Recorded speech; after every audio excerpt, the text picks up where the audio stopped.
Many of you, when we had first interaction, they said that analysis of algorithms, programs and big O notation especially and so on, they wanted this topic to be discussed, and then we said since there was a good demand for this, we said okay, we will spend 2 hours on this. So, this is a very important topic, because when we solve a problem, write a program to solve a problem, there are many ways we can write the algorithm, sometimes dozens of ways. But then the question that we face is that which one to use. We had these 12 solutions, all are working, and how do we decide on the one? So, the analysis of the complexity of the algorithms can provide an answer to this question.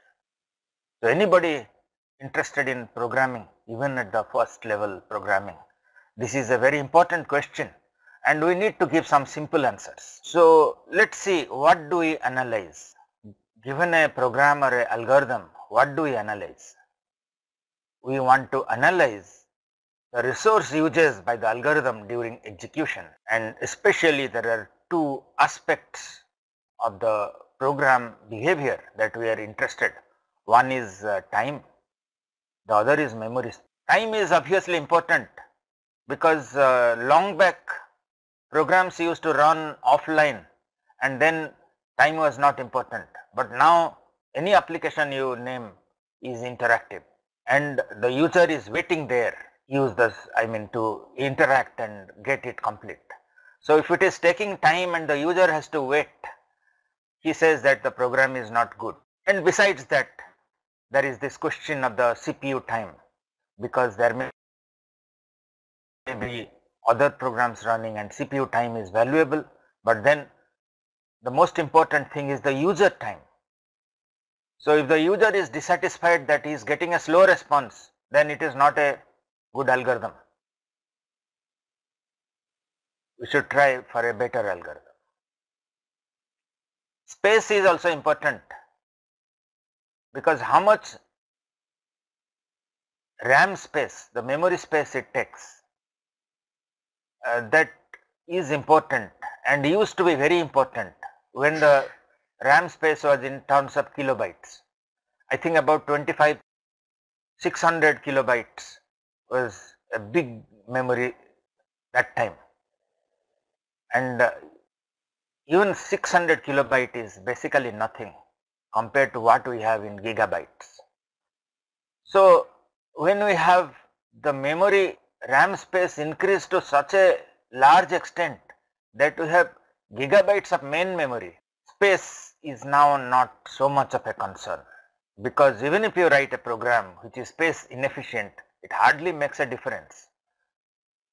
Even a small computer will be able to support that. Forget about the sophisticated computers. So, over the years, the importance of space complexity has received less and less attention, and now when we say that analysis of algorithm, I think time is the one which most of the programmers are worried about. So, given that we are worried about the program behavior, we are able to write multiple ways the program, and we are worried about which one is better. To get a overall view, or to get a all possibilities, to evaluate all possibilities, we can do two ways. One is that we can do experimental analysis, the other is theoretical analysis. Now, let us see which one is better. So, these are the only two possibilities, that either do a experimental study or do a theoretical study. Now, let us see how do these two techniques compare, which one to use. First, let us see experimental analysis of the performance of a algorithm. So, the first thing is we have to write the program, because we can't run the algorithm by itself, and then we have to ensure that the program corresponds to the algorithm, that means it is correctly implemented, and then run the program with varying size and composition of the inputs, and then we use some system calls to measure the time it takes for these different inputs, and then we plot the result something like that with different input sizes, all possible input sizes. If a program takes inputs of between 0 to 100, so what is the performance in millisecond? But the problem with the experimental analysis is that first is about the implementation. How do we ensure that the program is a correct implementation of the algorithm? We might have, while implementing, done some mistakes in the code, and which is sometimes gets into loops and so on, and does not give a correct performance. And also that problem is very small compared to the next problem that we are going to discuss, is about the environment in which it runs. So if you say that it takes 1 second, the algorithm, then the question comes is that which hardware, which operating system? But then there are thousands of different hardware and operating environments. So if we say 1 second on some specific hardware and in some specific operating system, given whatever the other utility programs and so on, it becomes meaningless, because we might have an entirely different hardware and a different operating system. Some program may run very fast in a computer which has huge cache memory, and another one low cache memory. The time performance may be poor because of the cache misses. So it is hard to make use of existing results. Somebody says that it performs well, it does not really mean that it will perform well in our hardware. So this is a big limitation of the experimental study, that results obtained by other in some hardware operating system environment may not be true for our environment. And not only that, when we study the program behavior, we study it for some inputs. Do not really give millions of inputs, we give some finite number of input, and then we do not know if for specific input that we did not give, the program had some nonlinearity. So even though we plotted the graph by set of a finite number of input, it might have some nonlinearity. For some input it may not really behave as we had extrapolated. Now let us see the other option, which is theoretical analysis. So here we characterize in terms of some function the runtime as a function of input size,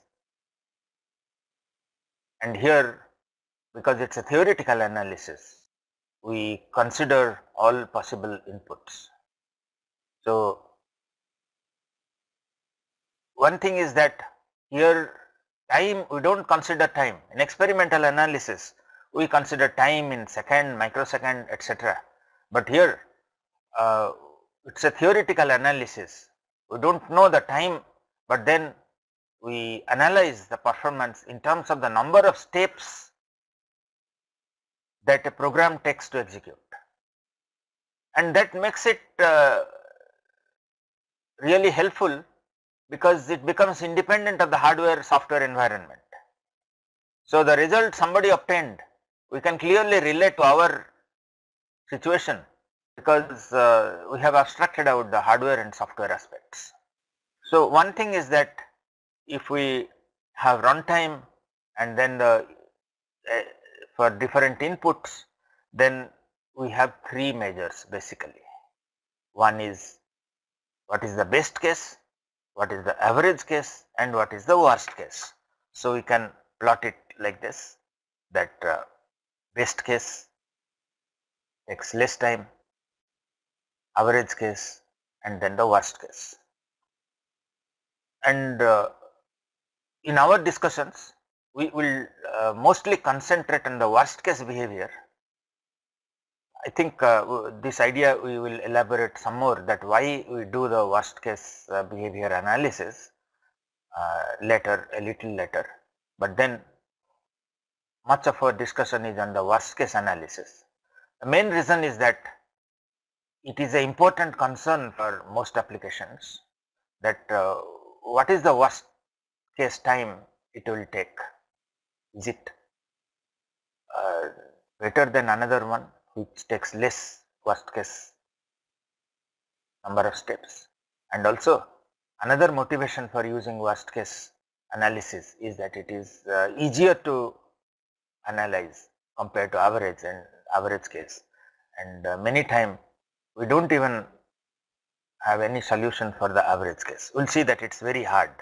We are going to spend a couple of more minutes on that as we proceed. So let's distinguish between a program and an algorithm. So in this 2-hour discussion, we will mostly concentrate on algorithms, but towards the end of the lecture, we will also look at some program code. Algorithms are useful because these are high level descriptions of a program. So the program often have low level aspects.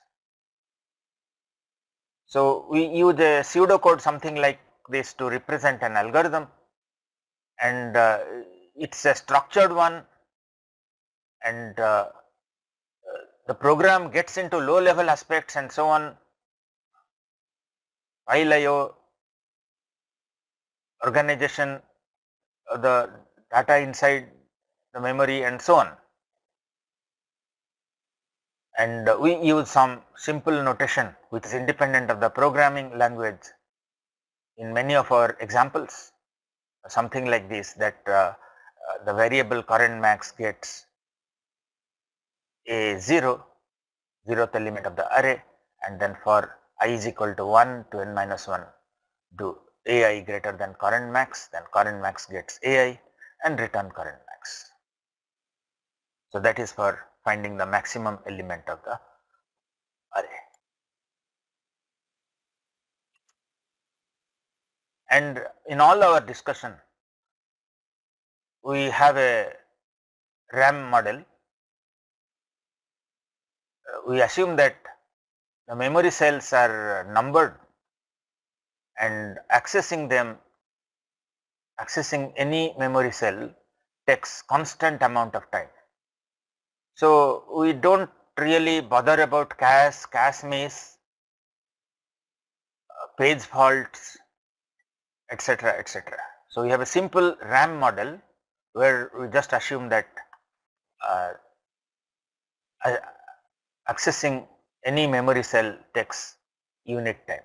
And as I said, that in theoretical analysis, we are going to concentrate on theoretical analysis for next 2 hours, and here we focus on the primitive operations that a program or an algorithm does. So what are the primitive operations, and what are some examples? So a primitive operation is one which is identifiable in the program or the pseudocode, and these take constant amount of time. In the RAM model, we don't consider cache miss, page fault, and so on. So some examples of the primitive operations that we would be interested are evaluating an expression, arithmetic or logical, assigning a value to a variable, indexing into an array and finding a element from the array, calling a method, returning from a method, and so on. These are some of the example steps in any algorithm or program. And then the simplest thing that we can do, later we will see that we really won't do this, but then To start with, the simplest thing that we do is to count the number of primitive operations. We know what are the primitive operations, which take considerable time and constant amount of time. So, we can count the total number of such steps, implicitly assuming that all of them take same time, which of course is a simplification. We count here for this algorithm, we count current max gets A0. So, there are two operations here. One is accessing the array, 0th element of the array, and then storing that in the current max. So, we write 2, and in this for I equal to 1 to n minus 1 do, this is 2n operations, because it will do n iterations, because the last iteration will become false here. So, there will be n times this will get executed, n minus times it will execute the loop, and one time it will evaluate it but not execute the loop. So, that is n times, and each time it is assigning I is some number and then checking whether it is less than n minus 1, okay, less than n, and then so that is 2n, and here it is 2n minus 1. There are two operations and the loop is executed n minus 1 times, and similarly here there are n minus 1 operation, and finally return is 1, and if we add them up, the total primitive operations for this algorithm is 6n minus 1. But then there may be concern that sir, what if we just miss out some steps, instead of 2 operations here we thought that it is 3, and so on. As we will proceed, we will see that an exact count is not really what we will do. I do not think an exact count is important. As we proceed, we will see that point. So, now suppose we count the primitive operations of a given algorithm, and we may get various types of expressions. If n is the number of maximum size of the, sorry, it is the size of the input, then we get in terms of, let us say, 50n square, 31n cube, 24n, 15 plus 15. For another solution to the same problem, in alternate algorithm, we might get 3n square plus n plus 21 plus 4 into 3 to the power n. But then the question comes is, which is better? Looks like complicated expressions, two complicated expressions. How do we compare them? So, if we really plot the values for different n, we will get something like this. For the first expression, we get these numbers 120, 511, etc., etc. And for the second one, we get these numbers. So, just observe that this expression initially was giving larger numbers compared to the second expression, but then after some time, I think after the n is 8, it has suddenly overtaken this and growing very large. So, how do we compare in this situation? That there are two expressions that we have got, and then for different values of n, their performance is very different. For low values, this is okay, better, and then for larger values, they suddenly overtaking the first one. So, let us try to get an answer to that question. So, let us see first understand that why did the second expression overtake the first expression after 8, the value 8, and then it kept on growing very large, and the first expression was really small.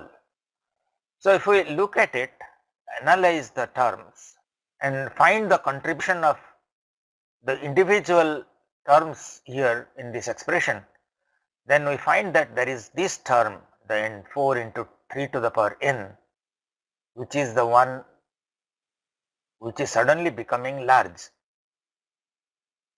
initially it was only 32% of the total, and then after some time, maybe 6 or 7, it suddenly becomes almost the full value of the expression, 99.2, 99.7, 99.9, 99.99 and so on. So, almost entirely the value is contributed by just one term. So, that gives us a hint that if we can identify those terms which are dominating an expression, then we will not be so much concerned about the other terms. We will just concentrate on this one dominating term. So, let us see which one can be a dominating term. Let us say if log n is there in our expression, then it grows slowly. See, if it is a constant, it does not grow with input n, it is just constant. If it is log n, grows very slowly. Just see here, in 1000 it has become double, in 100 1000 100 it has become double, 1000 it has become 3 times, and so on, it has become 16. Now just n is there, so n becomes 10, 100, 1000, 10,000 and so on for various values of n, and obviously n is a much more dominant term than log n, and it is really so for large n. Now what about n log n? N log n would dominate n. Just see here, for as n becomes larger, slowly it becomes much larger than the n. Now n square dominates n log n, n cube dominates n square, and just see here, this term 2 to the power n suddenly becomes real large. See here, it is 10 to the power 30,103 compared to 10 to the power 15 for n cube. So if 2 to the power n is there, then these terms almost become insignificant compared to 2 to the power n.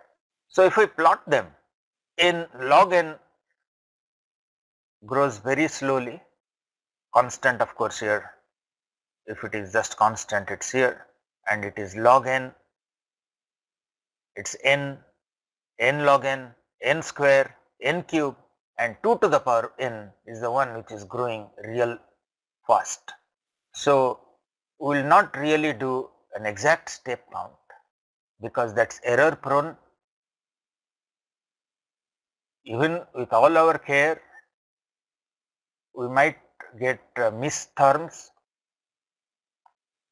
and so on. So, but then we can get what we really want about performance of algorithms for large n, and that we call as asymptotic analysis. So here we do not need an exact step count, it is so if we do exact step count, it becomes how we write the program, but then the exact efficiency of the program for larger n, those terms do not count. So we will mostly concentrate on asymptotic analysis, that is, we will ignore those small steps and so on. We will concentrate only the dominant ones and for large n. So here we look at the dominant term. If n is there, then constant log n etc. will not really consider, because if it is n is there, then doubling n will double the running time almost. Similarly, if 2 to the power n is there, then doubling it will make it 4 times. So what we will really do is asymptotic analysis, and in asymptotic analysis we represent the runtime, okay, the time complexity. It is not really, even though we loosely say runtime, it is not really time that we measure number of steps, it is independent of the machine execution and so on. slightly at higher level, but then loosely we say runtime and we will represent in big O notation. So, here we find the worst case number of primitive operations that are executed in terms of the input size, and we then express this in terms of big O notation, which concentrates on the dominant term. So, for the other the algorithm array max, where we had computed the number of terms to be 6n minus 2 or something, then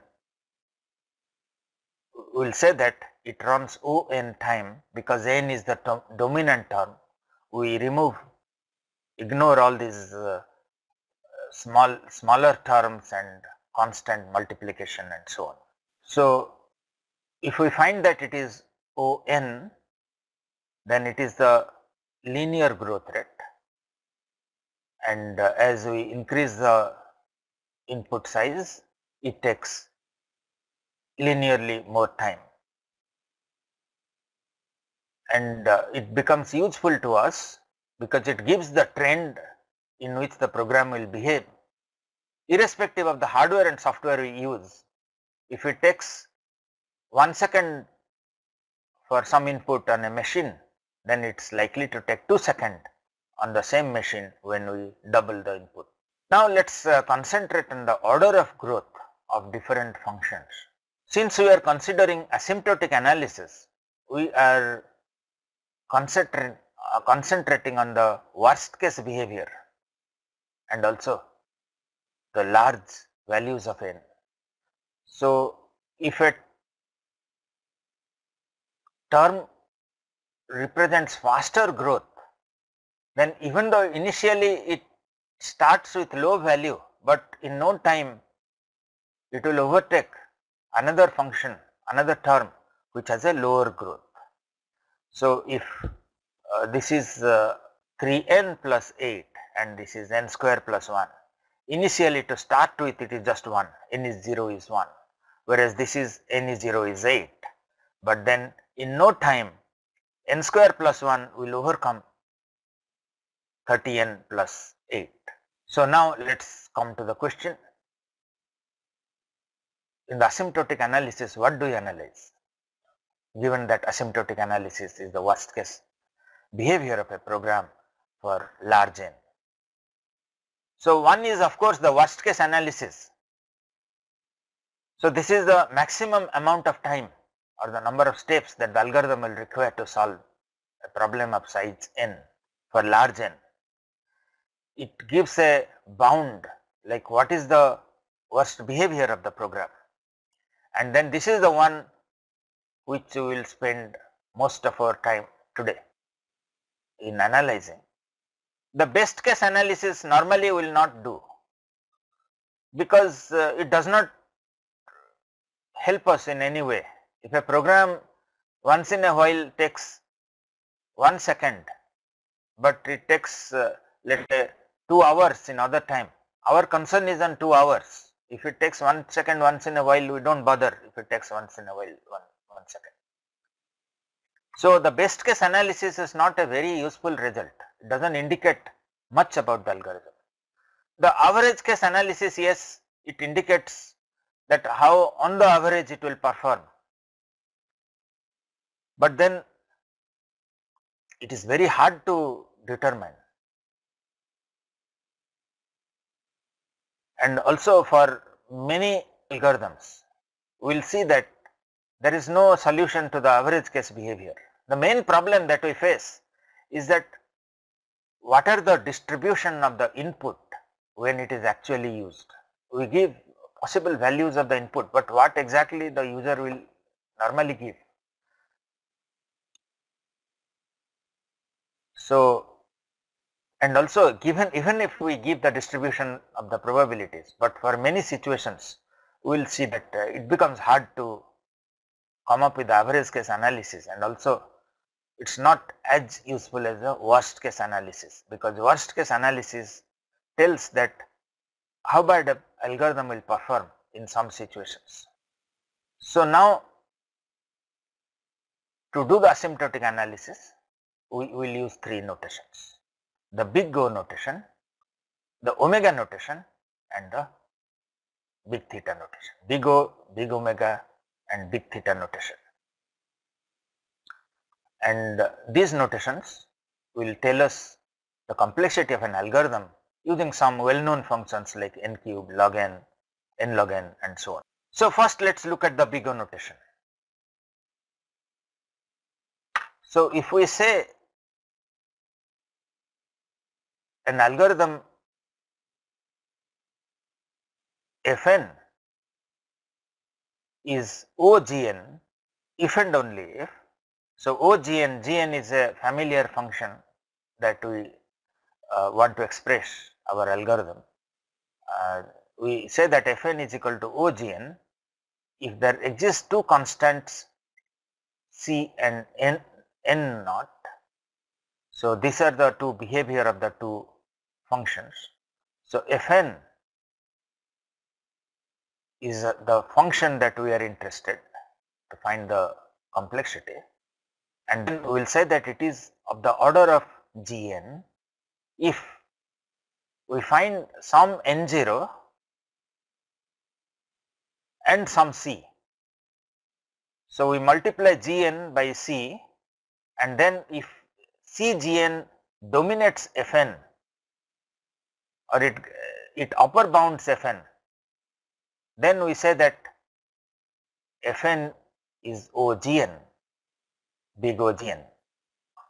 So, the Fn is a function that our algorithm behaves like this, and it is very difficult to describe this function.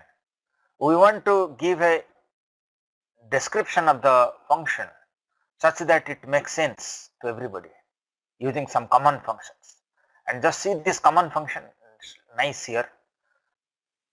We can express it in some n or n square or something, and we will say that our function is of the order of this function. So, what it really means is that our function will never exceed Gn, some multiple of Gn after some value n0. So, to show that a function Fn is OGN, we need to find two terms C and n0, and we require that both C and n0 are negative terms, sorry, these are all positive terms, because negative will make matters very complicated. How do we compare when it is on the other quadrant? So, we compare it only on the positive quadrant, and that is the reason why we have here also that Fn is positive, Fn is greater than equal to 0 and it is less than equal to Cgn. So, it gets bounded by Cgn after for all n greater than n0. We ignore less than n0. So, our concern is that as long as n is greater than n0, Cgn upper bounds Fn, and then we say that Fn is of the order of OGN, and what we really mean is that Fn cannot be worse than. Now, let us look at the big omega notation.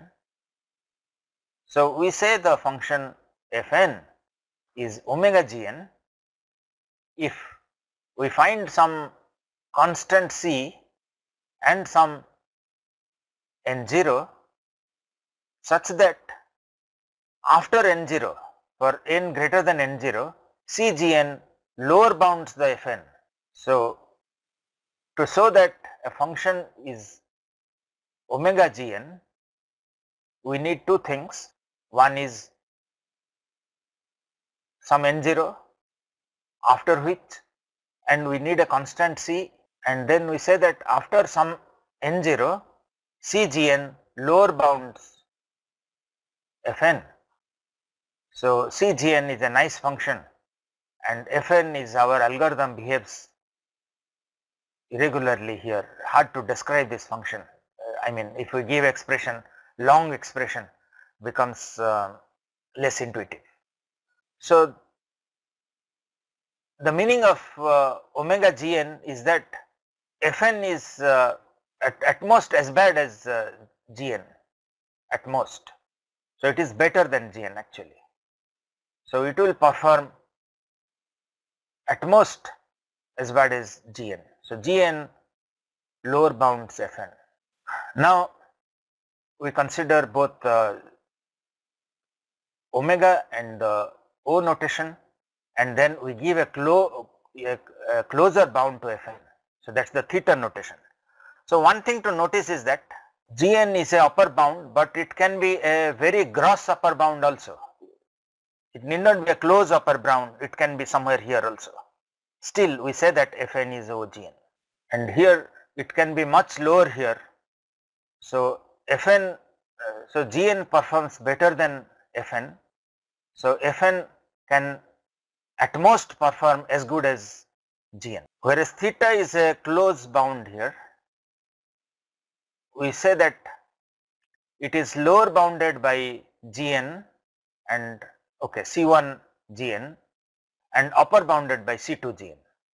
So to show that a function is theta Gn, we need to show that there are two constants C1 and C2 and some value of n0, so that after n0 C1 Gn will lower bound Fn and C2 Gn will upper bound Fn. So if you think of it, gives more information than On big O notation, but then we will see that big O notation is the one which we use, and we will discuss the reasons behind that.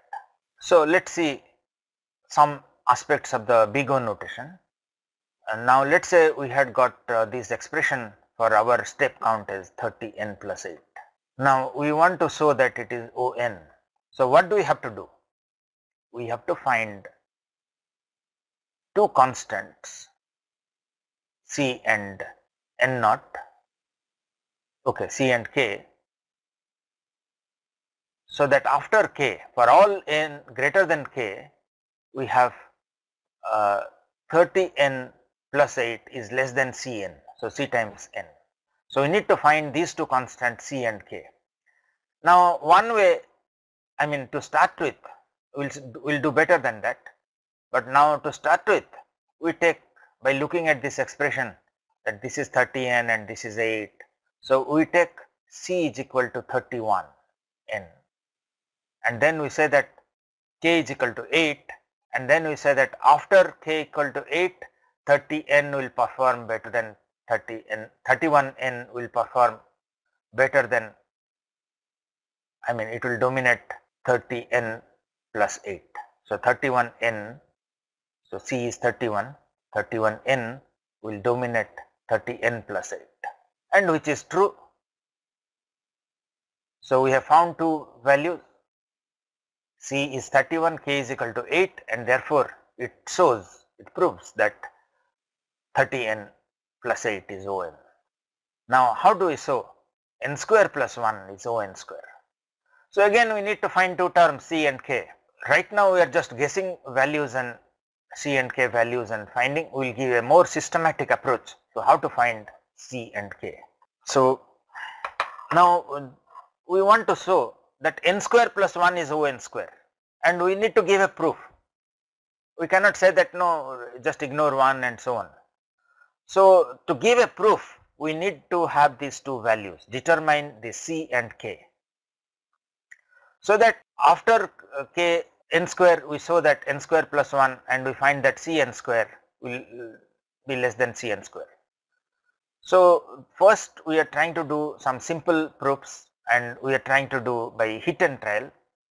So then we say that let C be 2 and k is equal to 1, and so after k is equal to 1, 2n square will be larger than n square plus 1, and that proves it. Now let us try to come up with simpler proofs. Let us not do a hit and trial and guesswork. Can we come with more systematic ways to construct a proof?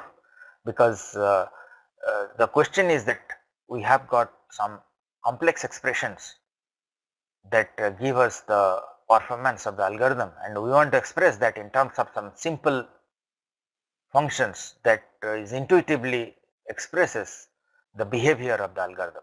So one thing that we need to notice is that we don't really have to find the exact place where Gn actually dominates Fn. It can be anywhere else. So we can fix k to be something and then find the value of C. So fortunately, we are not, to give the proof, we are not required to find the smallest C and k values. It can be any value. So that simplifies our proof.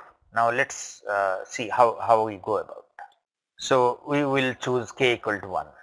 We'll fix one value. So that is k equal to 1, and then we'll fix the C value such that this will dominate. Now we'll fix assuming n is greater than 1, because we have put k equal to 1, and then we'll show that Fn by Gn is less than Cgn by Gn. So what really means is that Fn is less than Cgn, and then we just divided Gn both sides, and which gives C, and we will based on this idea we will give the proof. Let's look at that. So based on this, once we find the C, see what we will do is we will write here Fn here, and then we will try to simplify the terms using this idea that if n is greater than 1, then 1 is less than n is less than n square is less than n cube. We will substitute these simple ideas, and then we will find that we will convert Fn to a term which is greater than Fn, and then we will find C. Because to construct the proof, we have fixed k equal to 1, and our only task now is to find C, and that we are giving a simple technique here. Let's explain that with the help of some examples. I think that will make it clear. So first example, now let's show that n square plus 2n plus 1 is O(n) square.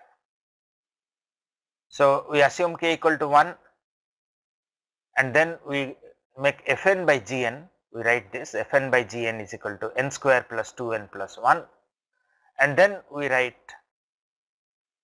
2n is less than 2n square, and n square is greater than 1. So now we can say that if we write here 2n square in terms of in place of 2n and n square in place of 1, then this term will be larger than this term. We are actually trying to simplify, express all in terms of n square, and therefore we have expressed both these terms multiples of n square. Instead of 2n, we have written 2n square, and then for 1 we have written n square, and then we have put the greater than, okay, this is less than this term, and which gives us 4. So that really simplifies the proof. We don't have to really keep on guessing k and C. We fixed k, and then we have rewritten this in terms of this and got 4. So now we have got both k and C, and that completes our proof. So we just write that n square plus 2n plus 1 is less than 4n square. We have found, so this is our Fn, and this is our Cgn, and then we say that the n0 is 1. So this completes our proof. We have found the required C and k values. Now let's let's do a quiz. But before that, let me see if there are some questions. Okay, so there are questions that how do we find complexity of factorial, and then how do we compute average case and best case. All those discussions are there. We are progressing slowly, but then we are looking at all aspects, fundamental aspects, and then we are slowly looking at some real algorithms, how to determine their complexity. So those discussions are ahead of us. Please have some patience. And worst case, average case and best case, how do we determine, what are the issues involved, and so on. We have the discussions.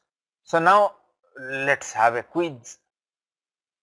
Please try to show. We discussed some way. Initially we said that do a guesswork, and then we said that may not be the best way, especially for some complex functions, and then we gave a systematic way, said that fix k equal to 1 and then Fn by Gn, and then express Fn in terms of some power, so that we can find C, which is the Gn multiple of Gn, and then find C and so on. So, request you to please work out this one. We have Fn is 3n plus 7. This is the complexity, the step count of our algorithm, and then we want to show that it is On. So, we need to find the two values C and K. So, please work out for a few seconds, and I will just display the answer so that you can check if you are on right track. So, this is the method we had said, that fix k equal to 1 and then Fn by Gn is 3n plus 7 by n, because we are trying to show it is On, and then we write 7 as 7n. So, 3n plus 7 by n is less than 3n plus 7n by n, which is 10n. So, we got our required C as 10, and then we say that 3n plus 7 is less than equal to 10n for n greater than 1, and that completes our proof for showing Fn is On. Now, let us have a slightly more difficult problem, that how do we show that if Fn is given by sigma I equal to 0 to n or 1 to n, whatever, is On square. So, can we use the same technique that we discussed, and we want to show that the algorithm that we have, our program, for different values of n, 1, 1 plus 2, 1 plus 2 plus 3 and so on, and we want to show that it is On square. How do we show it? So, please think and work out for a moment before I show the solution. So, again we use the same technique, we choose k equal to 1, and then that gives us, we have to consider n greater than 1. Now, we write Fn by Gn is sigma I equal to 1 to n I divided by n square. Now, each I we can write as n, because that is the upper limit,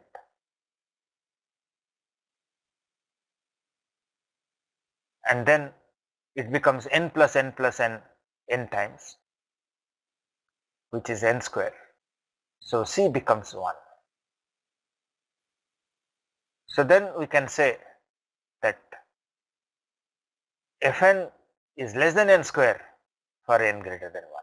So, that completes the proof. So, let us get some more intuition, and then about the big O, big omega and big theta, and then we will look at the other issues, and then we will look at some real algorithms, recursion and so on. So, big O, intuitively we know that our function is upper bounded by Fn. If we Tn is OFn, then Tn is upper bounded by Fn, it is less than equal to Fn. If Tn is equal to omega Fn, then Fn actually lower bounds our function. And for big theta, Tn is equal to theta Fn if the rate of growth of Tn is similar to Fn. So, this actually looks like giving a very close bound on the Tn.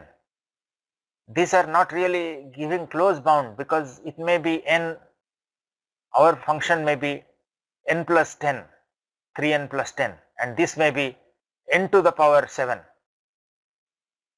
So, this is a gross upper bound, does not give too much meaning, whereas here gives a similar rate of growth, and this possibly gives a more meaningful insight into the behavior of Tn, but then we use big O.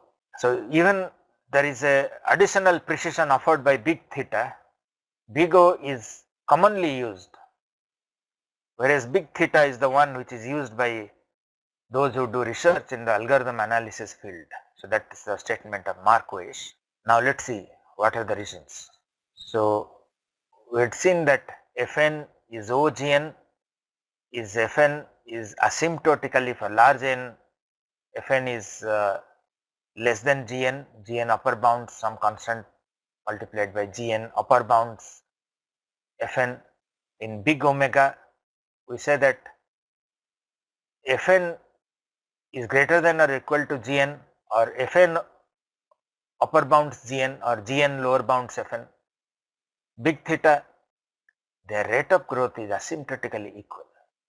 So Fn is asymptotically has same rate of growth as Gn. So then let us ask this big question, that why do we do worst case analysis? Why don't we just do average case analysis? Wouldn't that be more useful? So there are two components to this answer. The first one is that average case analysis is not as useful as worst case analysis. For example, it does not matter if the cashier's terminal handles 2 transactions per second or it handles 3 transactions per second, as long as it never takes more than 20 seconds for a single transaction. So the average case behavior is less concern, because these are the customers being served and it is the cashier who is sitting there. So the average case is not as important as the worst case. The second thing is that even though sometimes average case is useful, because we can say that how many customers can be serviced on the average and so on, but then average case analysis is not easy.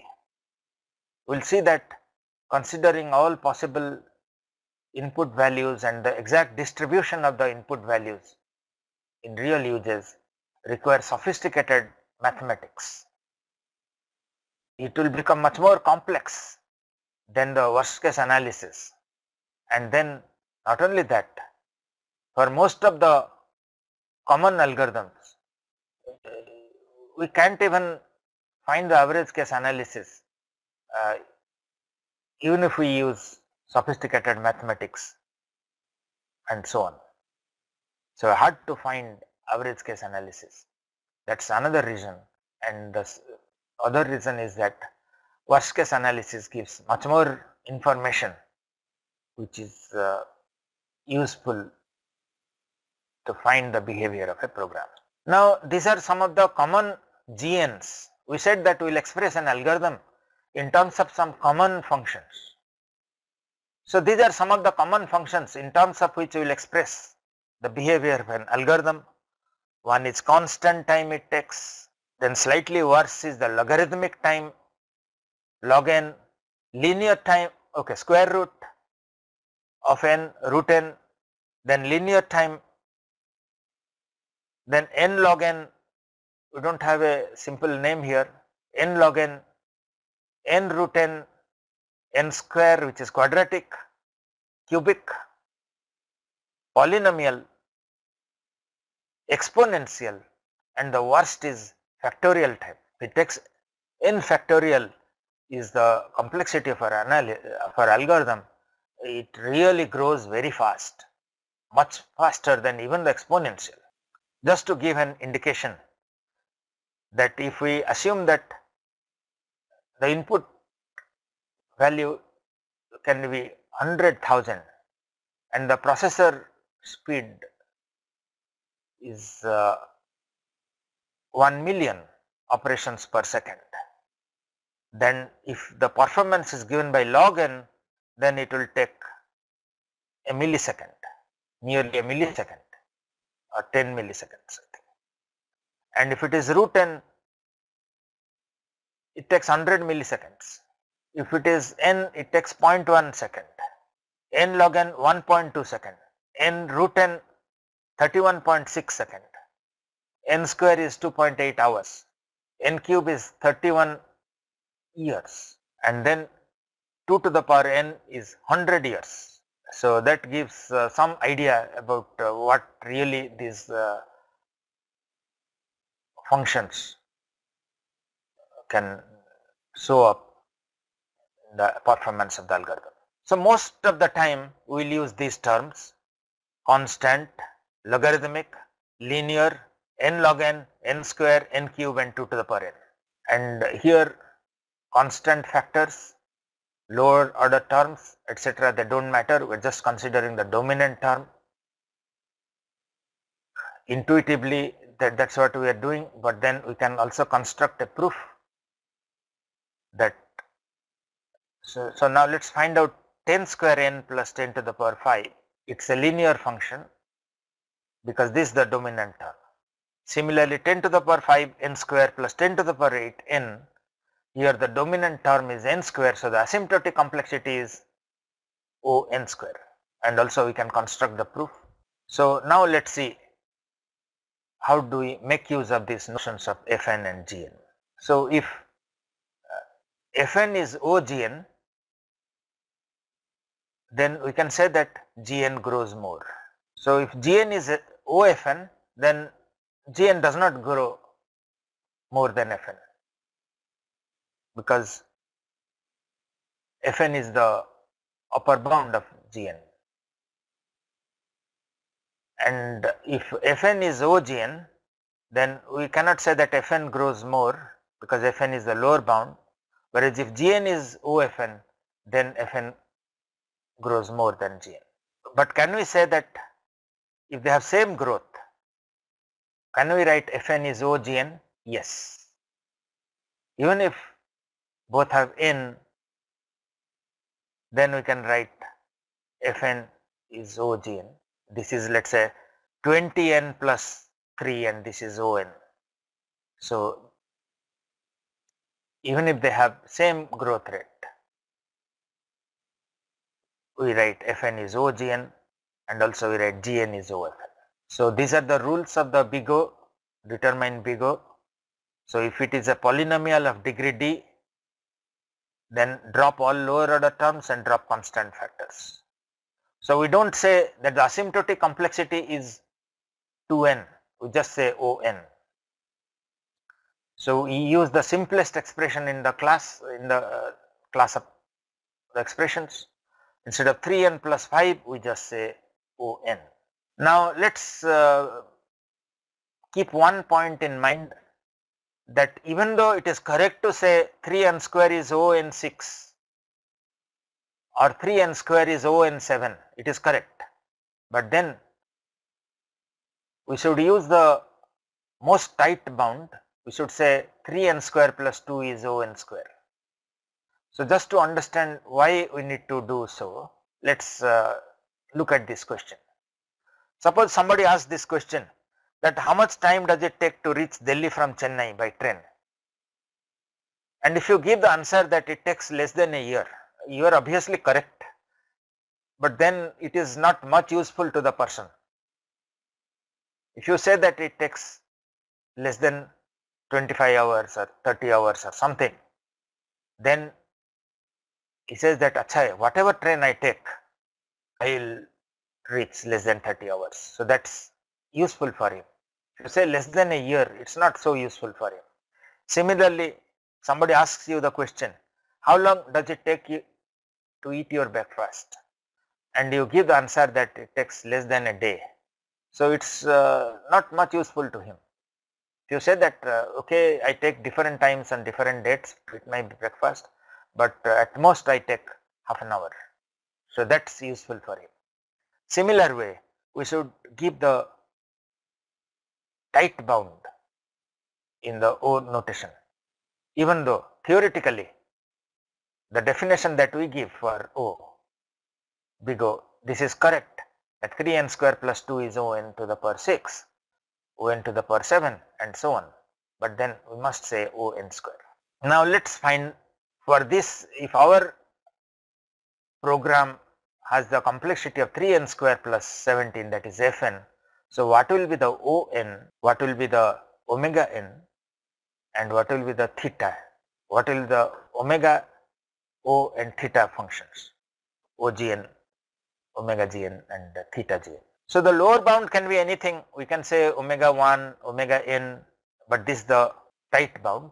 Omega n square is the lower bound for 3n square plus 17. On square is the tight bound for 3n square plus 17, but if we say on cube etc., still they are okay. I mean, they are theoretically correct, even though they are not much useful. So they are the upper bounds, and this has the theta gn is theta n square. So n square and 3n square plus 17 have similar growth, asymptotic growth. Now what about this 7n minus 2? 3n cube plus 20n square plus 5. 3 log n plus 5. I hope that everybody will be able to find on, omega n and theta n. It's not hard here, and also construct the proof. It's given here, will not spend time now. Now these are some other examples, because we also have to look at some popular programs and algorithms, and especially the recursion aspect that will take considerable time. So let's not spend too much time here. So these are some of the examples. We express if our function is having a step count like this, 8n square plus 10n into log n plus 100n plus 10 to the power 20, then we just write on square. If it is 3 log n plus 2 to the power n to the power half, it's O n to the power half. 2 to the power 100 is O1, and so on. Now before we proceed further, let's look at some properties of O, omega and theta, because we will use these properties in arriving at the complexities of some common programs and algorithms. So one is with respect to transitivity. If Fn is On and Gn is Ohn, then Fn is also Ohn, because Gn upper bounds Fn and similarly Hn upper bounds Gn, and therefore naturally Hn upper bounds Fn. Similarly with respect to the omega, we can say if Fn is omega Gn and Gn is omega Hn, then Hn lower bounds Fn. Similar transitivity holds for theta notation, big theta notation. Fn is big theta Gn and Gn is big theta Hn, then we can say that Fn is big theta Hn. Now let's look at the symmetry aspect, but let's keep in mind that Fn is big theta Gn means the growth rate of A and B are similar. Fn is Ogn, big Ogn means the growth rate of A is less than B, and Fn is big omega Gn means A growth rate is higher than B. Now based on this observation, we can see that symmetry holds here. If Fn is theta Gn, then if and only if Gn is theta Fn. So if one side is shown, then we can assume that the other side exists. Now Fn is Ogn if Gn is omega Fn. So this is not really symmetry. It's actually, if Fn is Ogn, we cannot have Gn is Ofn. It's not symmetric, but we can say that Gn is, based on Fn is equal to Ogn, we can assume that Gn is equal to omega Fn can be shown. Now what about reflexivity?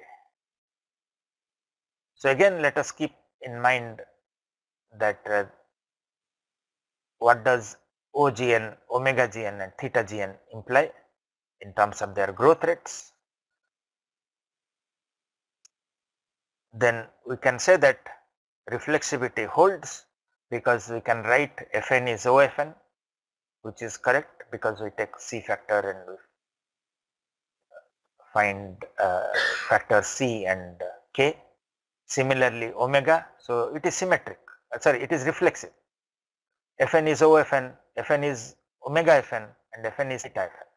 So reflexivity holds, only the symmetry we had problem, whereas for theta symmetry was holding.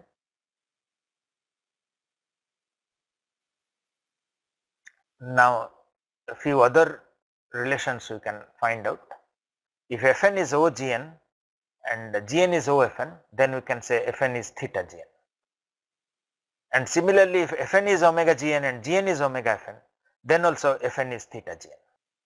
And these are the properties, additive and multiplicative properties, additive property and multiplicative property, which we will use always, I mean almost every time we do analysis of some algorithm or some code.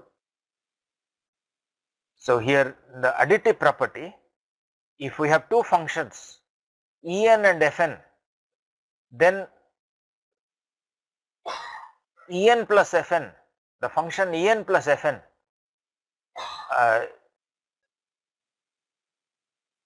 that is big O of Gn plus Hn. So En plus Fn will be big O of Gn plus Hn. So simple additive property. So the Fn we added and similarly the Gn we added Gn plus Hn. Multiplicative property also exists if we have two components of a program En and Fn, and then for every the En is executed Fn number of times. So there is a multiplicative, maybe in a loop or something. So these are two sequential statements, two sequential blocks of code. One block has En and another block has Fn. Then in big O notation we can write O Gn plus Hn. Multiplicative property we use in nested loops and so on. So En is OGn and Fn is OHn. So the block Fn is executed En number of times. So there is a multiplication here, En into Fn. So we write OGn into Hn. So let me see if there are some questions here in the chat. So there is a question, can you please explain summation of I in big O notation again? Okay, so let's go back to that slide. So how do we give the proof for when we find that the program complexity takes sigma I? Okay, so I think this is the question that we are seeing on the chat box, that our program, when we computed the step count works out to be sigma I is equal to 1 to n. So the first, for input 1 it takes 1 step, for 2 step, for input 2 it takes 1 plus 2 and so on. Now to say that it is O n square, we choose k equal to 1 as every time, and then we make it Fn by Gn, and then here it is sigma I equal to 1 to n of I, and then we write this less than equal to symbol and then write n here, because n is upper bounds I, n upper bounds I, and therefore since we are writing less than equal to, can always write sigma n here, and adding n times n is n square. So n plus n plus n, so that is n square by n is 1. So we have found the k and c. So for k greater than 1, sorry, k equal to 1, and which implies n greater than 1 and c equal to 1, we find that sigma I is less than n square, and that shows that sigma I is n square. I hope that answers the question. Okay, so we are just looking at these two properties, and we said that these are very useful in determining the complexity of algorithms. One is additive property, that if we find two blocks of code have En and Fn which are upper bounded by Gn and Hn, then En plus Fn, so that is the code together, the two blocks together have, we can say, OGn plus Hn. Multiplicative property we use when we have nesting. So there is a loop here, and then the Fn block gets executed En times, and En is OGn. So En into Fn is big O of Gn into Hn. I think this we had seen in some context, but then we can give it in terms of theta. So Fn is polynomial of degree k, then theta exists, because many times we will see that theta does not exist. So if it is a polynomial of degree k, then Fn is theta and k. And similarly, log is a very slow function compared to the linear. So any power of log n also can be shown to be of order n. So request you to please work out a proof for this. Log to the power k, sorry, log n to the power k is big O n. Please work out a proof. If you are not able to work out a proof, just send me a mail, we'll just send you the solution. It's a simple proof, 2 line, maybe you can do it here also. Please, but please try, because this is a useful result. Log square n is On, log Qn is On, and so on. Okay, now how do we show this? That we have two implementations of our algorithm, two algorithms for our problem. One algorithm works in n log n time, and another algorithm works in n to the power 1.5. So which algorithm to choose? Should we use n log n or n to the power 1.5? So here the answer is not very difficult.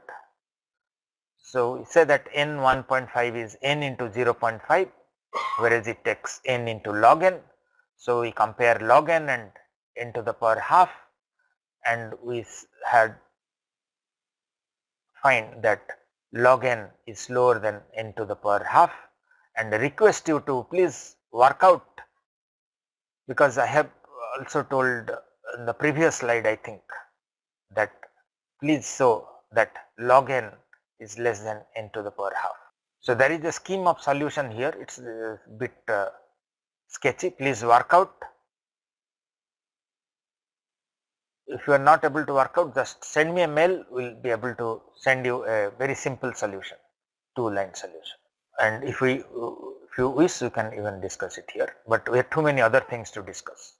Now, what about a insertion into a sorted linked list? We had in the last day, we had discussed this issue, that insertion of a sorted linked list. There are two tasks actually. The first task is to find the right location, and then we create the node and then change some pointers. So first is we traverse the list, come to the right place, and then create the node, and then the link we establish this link to here and this link to here. So that's how we insert it. So if you think of it, the first task to find the right location is order of n. In the worst case, need to see all the nodes. So On, and the node insertion takes O1. So the total complexity is On plus O1, which is On. So now let's do analysis of some pseudocode algorithms, programs, and so on.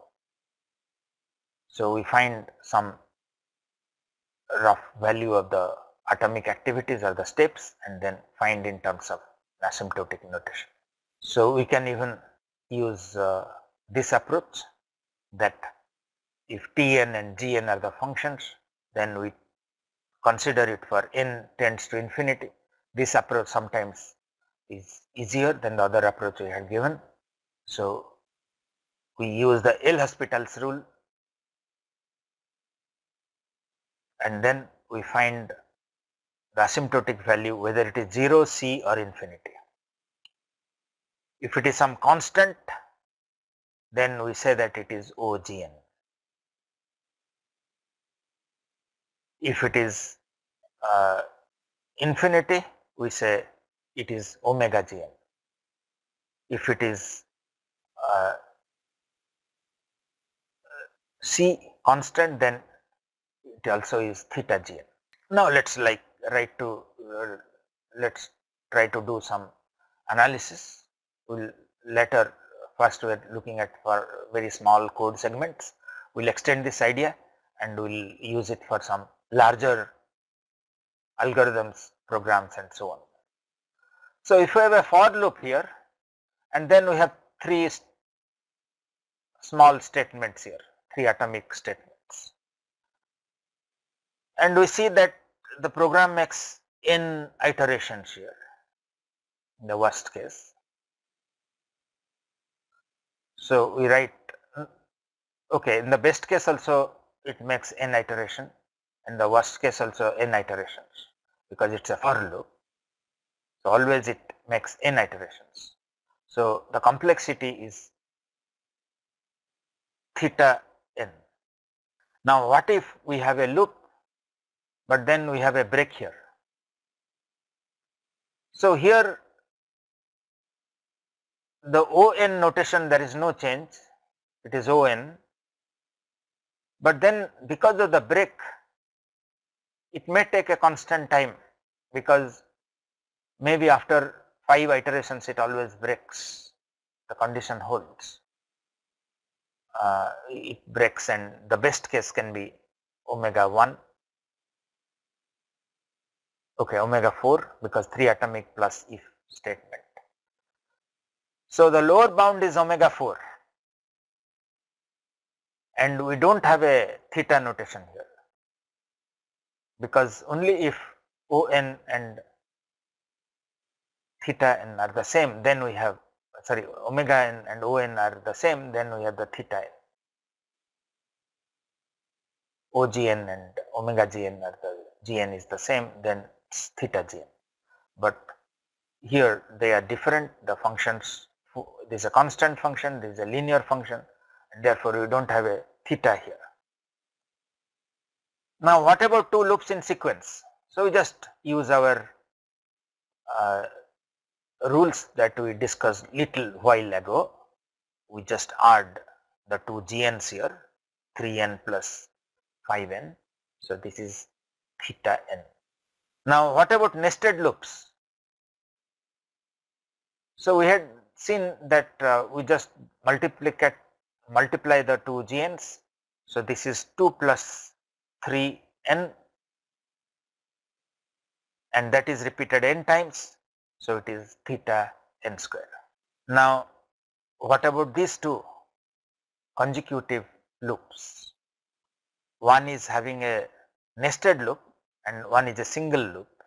So this is O2n, the two statements are see here, O2n, and then here it is On square. So the overall will become On square.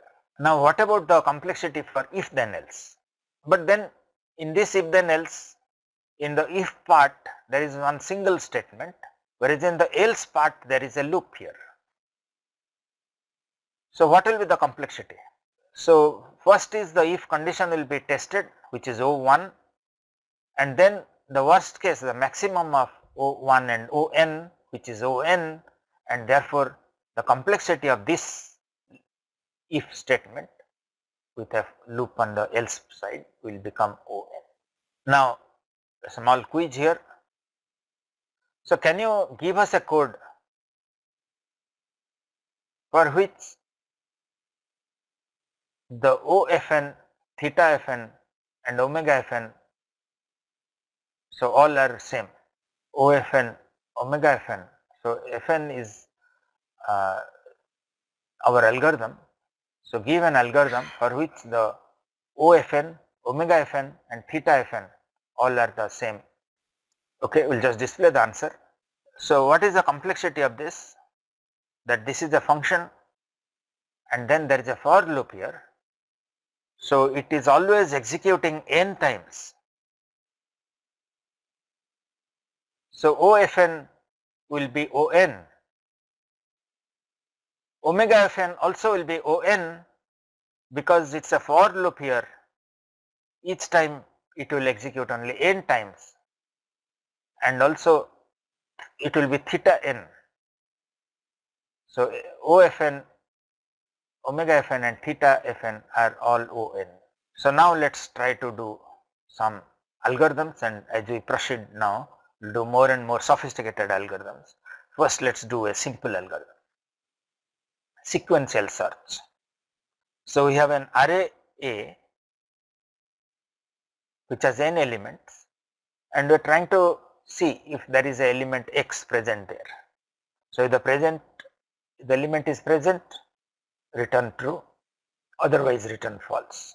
So the input size is n, and based on what we discussed so far, for the for loop it is On. So this is a straightforward algorithm, sequential search, and it is On. But what about the worst case and average case and the best case? So in the best case, if we look at the algorithm, it may be that is found in the first location I equal to 0, A0 had x, and then it exited. So it is O1. Best case is O1 and worst case is On. Then what will be the average case? Because it can be found anywhere, so it will be sigma I equal to 1 to n divided by n, because we are finding the average. So sigma I by n, and which becomes equal to On. So both the average case and worst case is On, and the best case is O1. Now let us look at the iterative binary search. So here we have a while loop, binary search routine. We have a while loop, and then we are finding the midpoint, and then if the element at the mid is less than the value we are searching, then we look at the upper side. So set low equal to mid plus 1. We look at the upper side. Else, if it is the element that we are searching is the element at mid is greater than what we are searching, then we have to search on the lower side. So we set high equal to mid minus 1, and then we keep on continuing until low becomes equal to high, and that is the element. We return mid, otherwise return not found. So what will be the complexity of this? So if we think of it, we will have to find how many times the while loop will execute, and let us assume that it makes k iterations, and inside the k iterations there is one comparison and one assignment, irrespective of which part it executes. In each iteration there is one comparison and one assignment, and then the number of iterations it makes is log n, assuming that the size of the array is some 2 to the power n is some 2 to the power k, then we get it as log n iterations in it. So the best case again is O1, worst case is log n, and the average case is also log n. How do we show that average case is log n? We can assume an array of size 8 or something, and then we show that how many iterations this is making, and then we find the number of iterations it makes, and then we find that it is bounded by log 8. So both the worst case and the average case is O log n, and the best case is O1. Now let us look at some sophisticated algorithm. So how to analyze recursive algorithm, because this is a challenge. Using the technique that we had so far seen, we can't really do complexity analysis of recursive algorithms. So to do complexity of analysis of recursive algorithm, we need to express the number of steps in terms of a recurrence equation. A recurrence equation Tn denotes the running time of the recursive algorithm for an input size n, and once we get the recurrence relation, then we try to get a closed form solution. So normally a recurrence equation will have Tn in terms of Tn minus 1 or something like that on the right side. So n again appears on the right side, but here in a closed form no reference, n does not appear on the right side. Let us see how do we go about. So a recurrence equation, as we have seen here, we just described that we give a base case where it takes some constant amount steps, and then in terms of n by 2, n minus 1 and so on. So this is the base case, and then this is the recursive case. We can have multiple base cases. So first let us try to form the recursion. So let us consider this one, that the algorithm is int g and takes an int parameter n. If n is equal to 1, it returns 2. If it is anything other than 1, it returns 3 into gn by 2 plus gn by 2 plus 5. So the base case occurs when n equal to 1 and it needs a constant amount of time, constant steps. So T1 is C. Now in the recursive case, when it is anything other than 1, so that is Tn is in terms of some B. So some overhead is there here, calling the function and so on. So B plus 2 Tn by 2. So because we are making 2 calls here, so we write 2n by 2. Now based on that we can find the recurrence relation for the Fibonacci series. So here there are 2 base cases. So for both n equal to 1 and n equal to 2, we have Tn equal to C. For any other n, Tn is equal to Tn minus 1 plus Tn minus 2 plus some B. So given a recursive algorithm, we can find its recurrence relation. May be requiring a few practice. If we do few recursive algorithm, we can do for any algorithm, first write the recurrence relation. But then the next question comes is, how do we solve the recurrence? How do we get a closed form solution for the recurrence relation? And there are many ways of finding a closed form solution to a recurrence relation. We will use some of these. So there are 5 ways which are popular. One is called as the iteration method, where we unroll, and we will take some examples of this. The substitution method, or guessing a solution and then verify by induction. Recursion tree method, draw the recursion tree and then for each of those nodes of the tree at the leaf level, find out the number of steps and add them. And then the master's theorem, this makes it easy to find the complexity of a recursive function. We just substitute in the expression that is given by the theorem.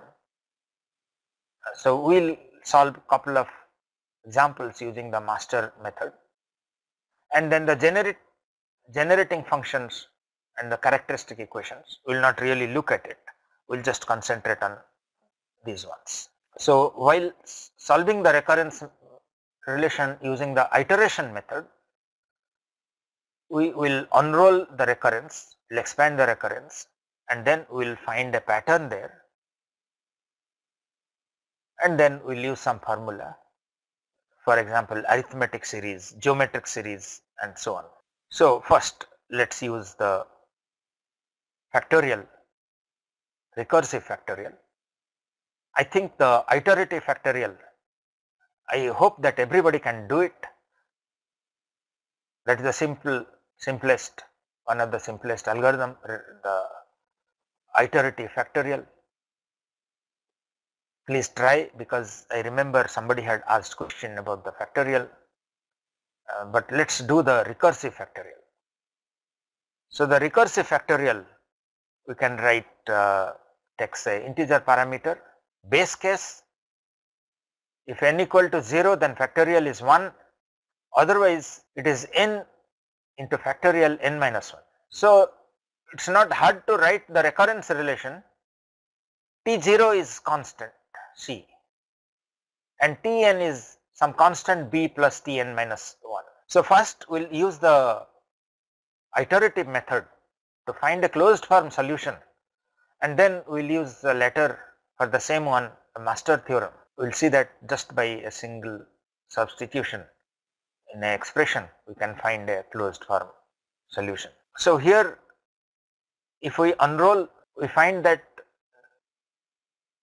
we can rewrite B is equal to Tn minus 1 as B plus Tn minus 2, which is B plus Tn minus 3, and so on.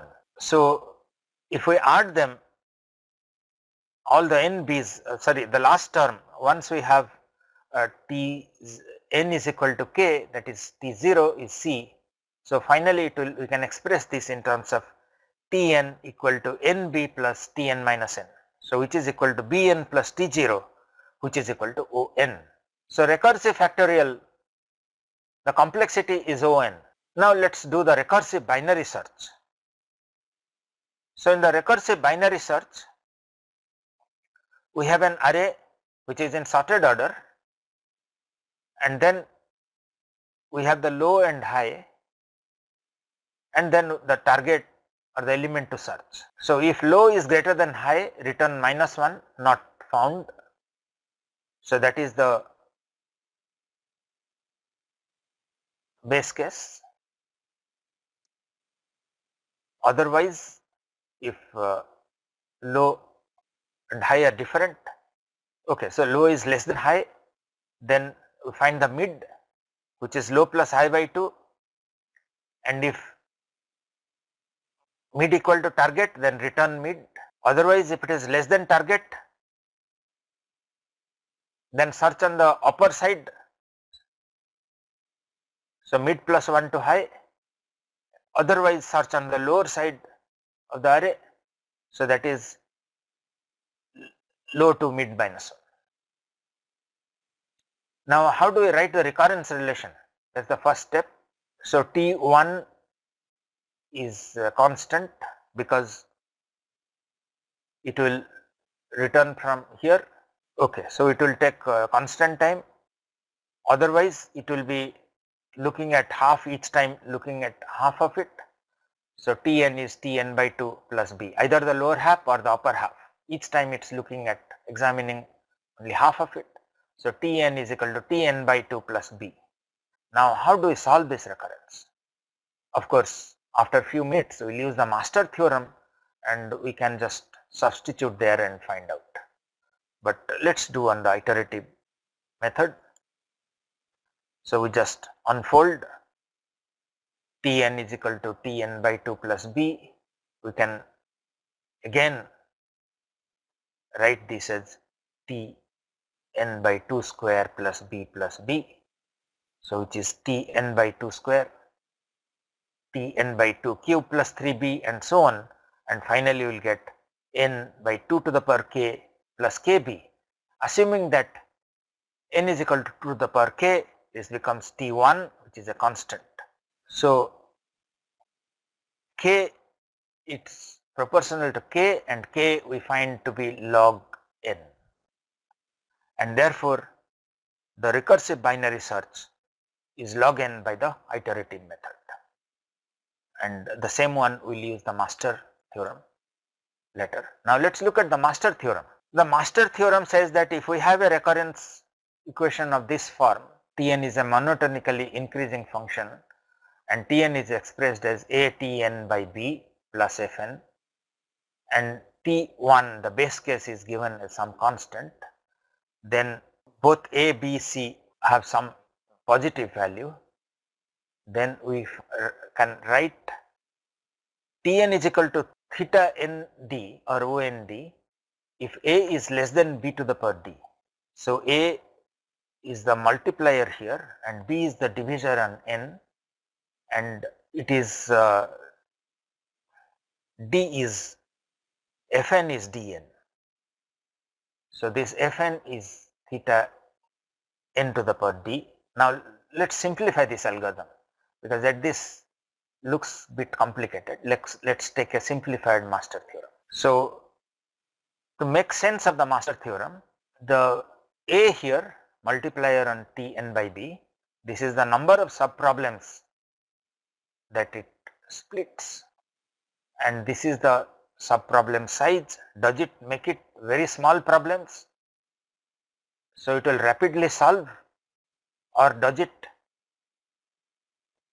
b is a very small value and doesn't become very small quickly, and then Fn is what is the cost of dividing the problem and combining the solution. So, let us look at the simplified master theorem.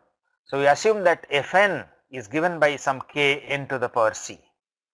So, T1 is some constant, Tn is a Tn by b, and Fn is k n to the power c plus some h.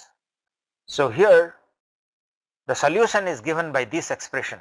You need to remember this, that if A is greater than b to the power c, so A, this multiplier here, is greater than b to the power c, then the complexity is O n to the power log A base b. If A is exactly equal to b to the power c, then Tn is O n to the power c log n, and if A is less than b to the power c, then Tn is O n to the power c.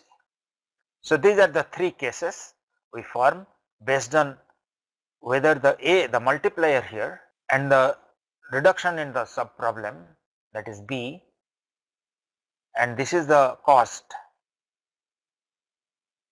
b to the power c, A and b to the power c, what is the relation? Based on that we use any of these expressions. Let us try to use it in some cases. Let us assume the merge, let us look at the merge sort. So, here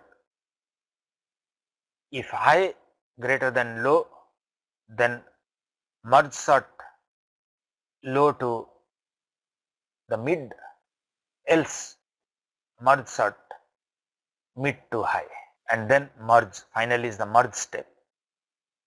Once we have done the merge sort, we go to the merge step. So, that is the typical merge sort algorithm. Now, if we write the recurrence relation for that, Tn is base case is 1 when n is equal to 1, for n greater than 2, these are the two calls to the merge sort, Tn by 2 floor and Tn by 2 ceiling plus Tn by 2 floor plus Cn. Now, if we observe this, A is okay. So, these two we can write together, assuming that n is a power of 2, then the floor and the ceiling become equal. So, it becomes 2 Tn by 2. So, it becomes 2 Tn by 2 plus Cn, and based on the master theorem we can find A is equal to 2, that is the multiplier here, and B is also equal to 2 and C is equal to 1, and therefore A is equal to b to the power c. So, 2 is equal to 2 to the power 1, and then we find that it is n log n. We just use the corresponding formula here for A equal to b to the power c, and it becomes c is equal to 1. So, it becomes n log n. Similarly, we can apply it to the recursive binary search. So, here we write the recurrence again and then observe the value of A, B, C, A equal to 1, B equal to 2, C equal to 0, and therefore A is equal to B plus C and C equal to 0, therefore it becomes log n. The simple application of the master theorem. So, these are some of the common recurrences, or while solving the recursive algorithms we come across, these are some of the common recurrences: Tn minus 1, plus some constant Tn minus 1 plus n Fn, etc.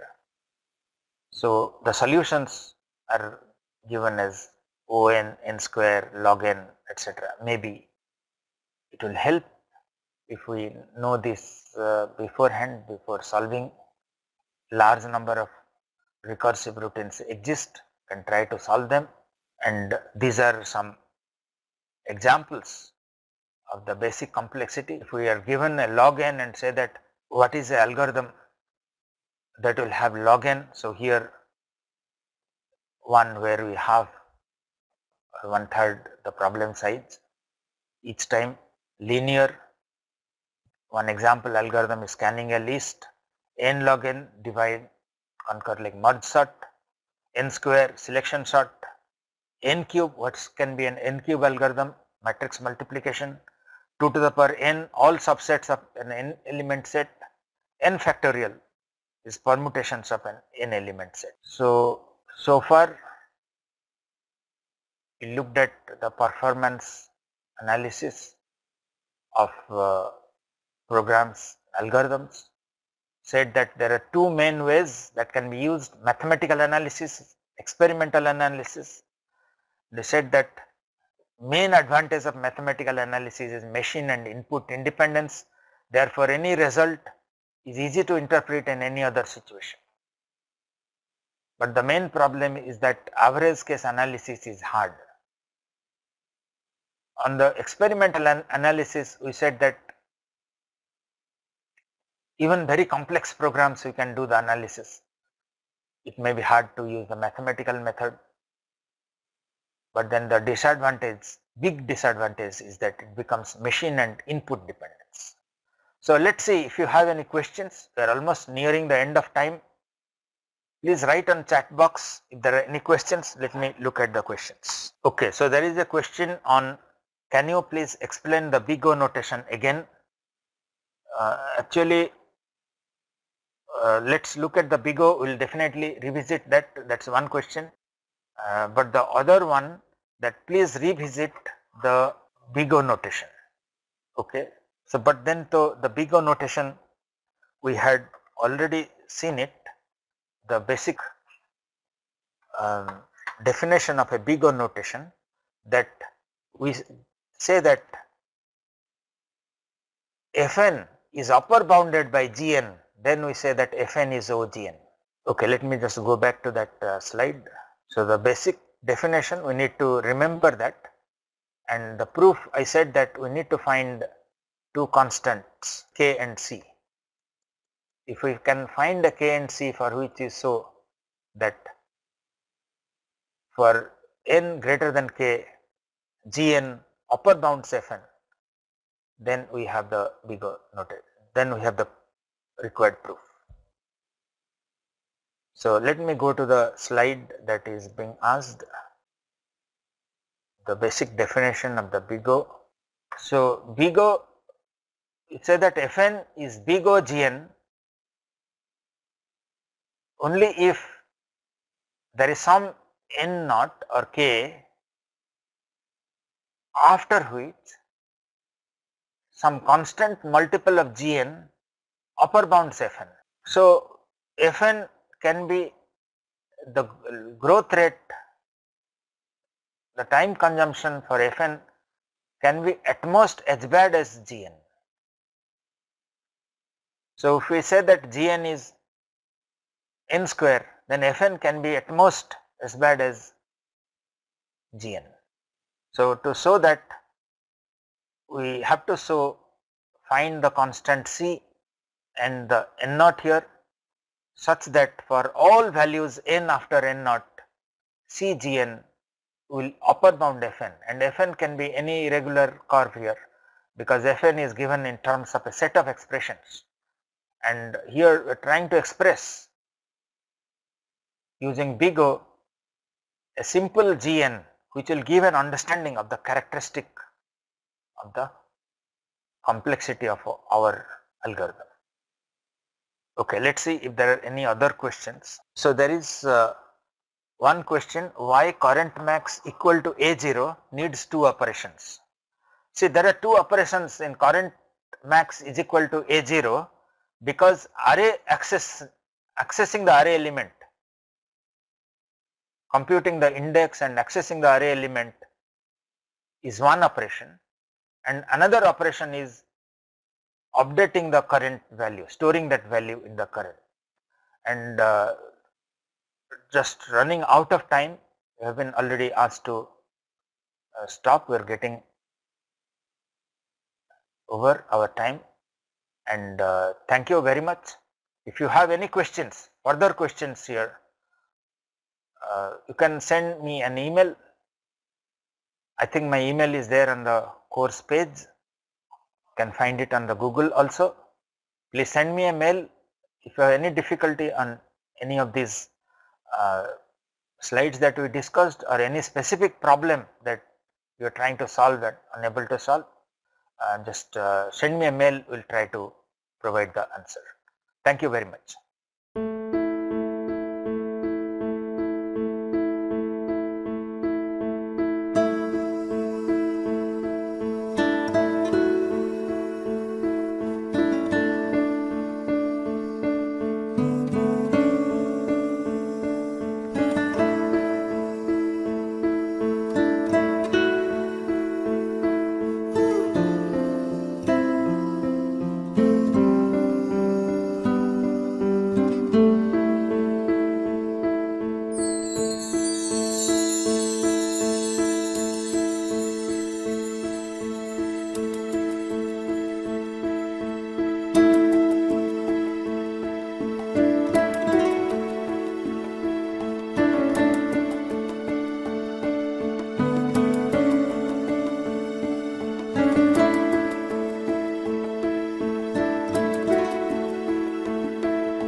you.